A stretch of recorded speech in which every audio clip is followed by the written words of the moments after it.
کچھ مزید خبریں شامل کرتے ہیں۔ صومالیہ میں بحریہ قزاقوں کے ہاتھوں پاکستانی شہری یرغمال۔ اغوا ہونے والے بحری جہاز کے عملے کا کئی روز سے گھر والوں سے کوئی رابطہ نہیں ہوا۔ دکھ اور بے بسی میں ڈوبے خاندانوں کا مغویوں کی بازیابی اور بحفاظت وطن واپسی کے لیے حکومت سے فوری اور مؤثر اقدامات کا مطالبہ۔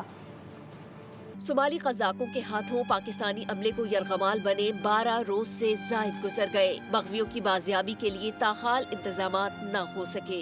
ہمارے پیارے جانے کس حال میں ہوں گے۔ یرغمال پاکستانیوں کے خاندان شدید کرب میں مبتلا۔ کئی روز سے عملے کا گھر والوں سے کوئی رابطہ نہ ہوا۔ کسی کا باپ، کسی کی ماں، کسی کی بیوی تو کسی کے ننھے بچے راہ تک رہے ہیں۔ اہل خانہ کا مغویوں کو بازیاب کرانے اور بحفاظت وطن واپس لانے کے لیے حکومت سے فوری اقدامات کا مطالبہ۔ آخری مرتبہ جو بابا سے 23 تاریخ کو رابطہ ہوا تھا وہ کافی پریشان تھے، اس کے بعد ہمارا کوئی رابطہ نہیں ہوا، وہ کافی پریشان تھے اور یہی بولے جا رہے تھے کہ گورنمنٹ سے بولو کہ وہ اس پہ جلد سے الیکشن دے، اور میں بھی گورنمنٹ سے یہ ریکویسٹ کرتا ہوں کہ وہ اس معاملے کو دیکھے، اور 12 دن گزر گئے ہیں، ساری فیملیز پریشان ہیں، اس پہ جلد سے الیکشن لیا جائے۔ فیلڈ مارشل عاصم منیر صاحب اور وزیر اعلیٰ پاکستان سے اپیل کرتا ہوں کہ میرے بیٹے کو کسی بھی حالت میں بازیاب کروایا جائے۔ بحری جہاز آنر 25 پر صومالی قزاقوں کے حملے کے بعد سے 10 سے زائد پاکستانی عملہ یرغمال ہے۔ قیمتی زندگیاں داؤ پر لگی ہیں۔ پریشان خاندان اپنے پیاروں کی بحفاظت وطن واپسی کے منتظر ہیں۔